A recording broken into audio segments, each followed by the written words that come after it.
Bonjour et bienvenue à cet épisode du Whisky Brunch. Aujourd'hui, on parle d'une Non, c'est pas une distillerie. Ah, on parle de Portaskeg. Slangeva!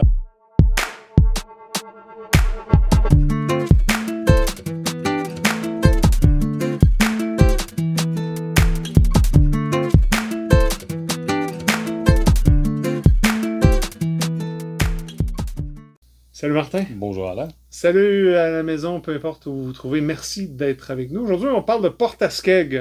Mais qu'est-ce que Portaskeg? Qu'est-ce que Portaskeg? Ben, c'est un village. C'est un port. C'est un port. C'est un port, hein? Port. Ben oui, mais il y a un village au port. Un port au village. Et c'est Elixir Distillers. Oui. Qui vont chercher des whisky d'Islay et qui mettent en bouteille. Est-ce que c'est un IB? Je le considère. Je pense pas, moi. On pourrait avoir un autre débat là-dessus. Ouais, là, on pourra partir Parce qu'en réalité, un IB, c'est ce qu'il fait aussi. C'est ça.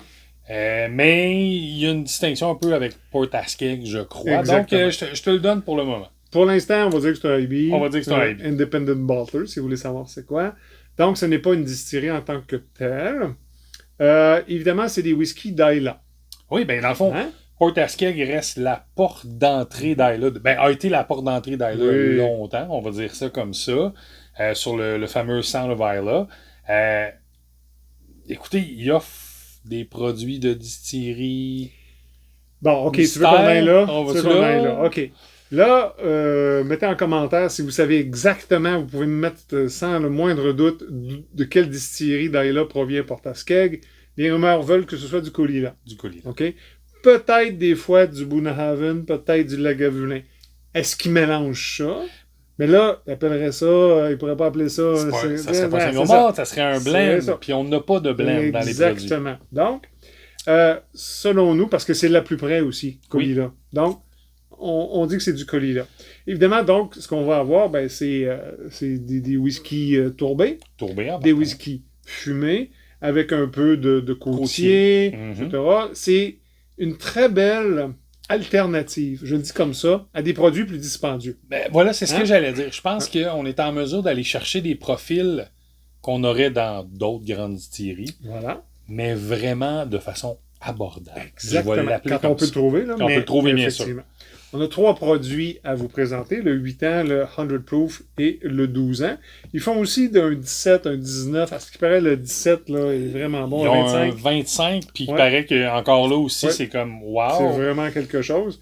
On n'est pas encore rendu là. On est là. Non, mais j'ai vu, si jamais ça t'intéresse, j'ai vu un 45 aussi. Ouais, ben, c'est abordable. Ça dépend du prix. Ouais, abordable, ça, puis non, t'es vraiment abordable. Ouais, 2600. Ouais. Je vais passer à autre chose. Martin part avec le 8. Tiens. Je vais avec le 8. Parfait. Ouais. Le 8, il est tombé je crois. Ouais. Non, mais oui, je veux pointer non, mais je veux juste pointer correctement. Excuse-moi. Je croyais que j'avais le 100 proof. Le 8 ans, on parle d'un ABV de 45,8. Ouais. Dans notre marché, puis je vais l'appeler ROC, on parle d'un 76 $. Oui, c'est abordable. Très abordable. C'est vieilli dans des fûts de chêne américain ayant passé plus de 5 ans dans une sélection de fûts de Bourbon. Le classique. Je vais l'appeler comme ça. Puis après ça, on va le faire dans des fûts de sherry du PX et dans des Hogshead, le même classique. Toutefois, là, on va venir chercher... Moi, je vais l'appeler comme ça, c'est vanillé, c'est des beaux agrumes. C'est super intéressant, des beaux zestes. Là, tranquillement, pas vite, la fameuse fumée en blême d'ail là, je vais l'appeler comme ça. Là, elle commence à vous trouver le nez. Elle vient vous chercher. Puis là, en bouche, c'est des herbes, mais des herbes marines, comme des feuilles de nori séchées. Les herbes salées ici au Québec, on a ça, les herbes salées du Saint-Laurent. Du fleuve. Oui. Un peu ce côté-là. Donc, on a vraiment un petit côté calcaire, salin, de rocailleux, je vais le dire comme ça. Là, en même temps, on va tomber un petit peu plus dans la réglisse, l'anis, puis la tourbe. Mais une belle tourbe qui est quand même encore, puis là, je vais le dire comme ça, une tourbe gorgée encore, qui n'est pas sec, qui est très douce. C'est quand même long. C'est une super belle fumée. Personnellement, c'est un de mes produits favoris chez Portaskeg. Oui, c'est une belle surprise. Belle surprise. Ben, puis je vais te relancer sans dire que tu as tort ou que tu as raison, c'est pas important, mais moi, je m'en vais au 100 proof parce que c'est un 57.1. Okay, voilà. Ils disent 100 proof, mais c'est 57. Là. Et là, je tombe dans ma palette. Dans les cask strength. Voilà. Parce qu'on est cask strength. Il n'y a pas d'age statement. Ils n'ont pas nécessairement mis d'âge. Et on parle de 85 Martin. Là, l'ABV fait sa job. Une belle job. Mais je la trouve super bien équilibrée. Évidemment, est-ce que c'est l'ABV, l'éthanol, qui fait qu'on dirait que la tourbe elle est plus présente? Je pourrais dire que oui. Ça brûle. Je ne me suis jamais brûlé avec du whisky, mais tu comprends ce que je veux dire? C'est en bouche, là, en bouche, ça effectivement. rentre plus dedans. On a de la vanille, du zeste de citron, etc. Ça a beaucoup, beaucoup, beaucoup plus de caractère que le 8. Mais je trouve qu'on va chercher, là je vais le comparer au classique, tu sais, la fameuse viande fumée ou le bacon, on le retrouve plus dans effectivement dans le 100 proof. On a cette saveur-là. Est-ce que c'est l'ABV ou c'est vraiment le distillé? Oui, voilà. Et c'est peut-être une autre distillerie que Caulila. Fait que là, les débats sont lancés, les enjeux sont ouverts. Allez-y. Mais t'as raison avec Viandeux, feu de camp. Feu de camp. Bois de grève qu'on brûle. Oui, du driftwood. Là. Du driftwood, okay. c'est parce que j'essaie de le traduire en français. Qu'on brûle, c'est cendré au nez. C'est même en bouche, on goûte le bois, pas brûlé. Mais comment je pourrais... Mais pas earthy, pas terreux. Je vais te dire, je vais essayer quelque chose. Tu sais, quand vous prenez une épice, n'importe quelle épice, mais j'aurais tendance à aller plus avec une épice comme le cumin ou le curry, tu sais, des épices plus... quand vous le mettez, c'est l'espèce de pâteux de je sais pas comment décrire ça. Pas plus asiatique, mais oui. Ouais, un paprika fumé, tu sais. C'est ça. Oui. On est là. Et ton jambon ou ta viande fumée avec les épices de Montréal. En tout cas, j'aime... Là, j'ai rien contre le 8 ans, mais le 100 proof, pour moi, c'est mon préféré. Il est plus complexe. Je vais l'appeler comme ça. Oui, tout à fait. Mais je pense que, moi, le Port Askeg 8 ans, c'est comme un peu... Autant qu'on va parler, on a parlé du Scarabus, on a parlé de plein d'autres. C'est une belle introduction à « Hey, tu veux goûter à Ayla? » Voilà. Ouais. En termes de ppm, par contre, c'est pas Ardbeg, c'est pas Lagavulin. C'est une belle introduction. C'est plus près de Caulila. C'est pour ça qu'on dit que c'est Caulila, peut-être. Le dernier produit qu'on a, c'est un 12 ans. C'est le Autumn Edition. Pourquoi je dis que c'est Autumn Edition? C'est parce qu'ils font aussi le Spring Edition. Donc, l'édition du printemps et l'édition de l'automne. On parle de 100$, puis j'ai oublié l'ABV qui a le 45.8. Merci beaucoup, Martin. C'est beaucoup plus... Le 12 ans, on le goûte.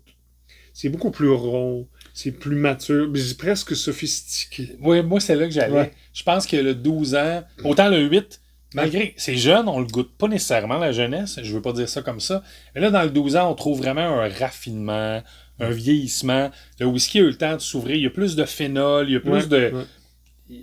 Il est rond, comme tu dis, il s'exprime mieux. Et le fait qu'il soit automnal me donne, moi, de l'oranger. Des épices. Puis là, je veux pas aller dans le pumpkin spice latte, Martin. Mais c'est ça pareil. Mais c'est ça pareil. C'est ça pareil. Donc, ces épices-là de chandelle d'automne, là, quand on rentre les feuilles mortes, etc. Et ça lui va vraiment très bien. Oh, c'est un beau produit autour de 100$. C'est un 12 ans, là. C'est un 12 ans, puis j'aime bien, il y a, comme tu disais, il y a un petit côté citronné, un peu plus, tu sais, la pastille en automne que tu fais qui te réchauffe. Le Ricola? Ouais, là, c'est un petit peu plus mielleux. Ouais, je comprends. Oui, effectivement, cette sensation-là, c'est ce que j'aime du 12 ans. Je suis encore, comme je vous dis, moi, mon préféré reste le 8. Mais c'est bien personnel. Mais le 12, oui, il s'élève. Il est quelque chose. C'est un très, très... Pour 100$, je le répète, là, on parle d'un 12 ans de whisky tourbé d'Ayla.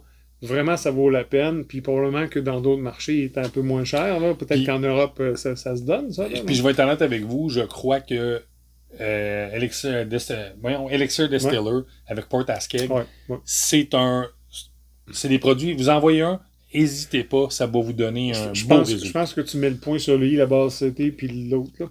Je dirais pas parce qu'on était...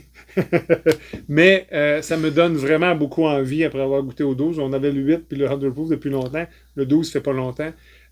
Le 17, le 18, le 19. Voir si c'est possible de les avoir puis à des prix raisonnable. Mais c'est certain que je vais les essayer. Mais je reviens, puis là, on parlait de prix raisonnable, mais on faisait en blague, là, le 45 ans en 2000. Mais c'est quand même raisonnable. À 45 ans. Pour un 45 ans, c'est juste ça que je veux dire. Est-ce que je suis prêt à payer ce montant-là? Pas du tout. Ben, écoute, si tu veux me l'offrir, allez, du coup... Du coup, non. Mais ce que je veux dire, c'est oui, c'est des produits très abordables. Merci Martin. On espère que vous avez apprécié cette petite capsule, un petit peu plus courte. On n'avait que 3 produits sur Portaskeg. Si vous n'êtes pas déjà abonné, s'il vous plaît, faites-le un pouce en l'air, un petit commentaire. Si vous avez des Portaskeg qu'on n'a pas nommés ici ou qu'on n'a pas goûté, pour nous envoyer des échantillons. Toujours preneur. Super plaisir de me donner mon adresse personnelle. Si vous buvez, faites-le de façon responsable. Merci encore une fois et on vous dit... Drum on!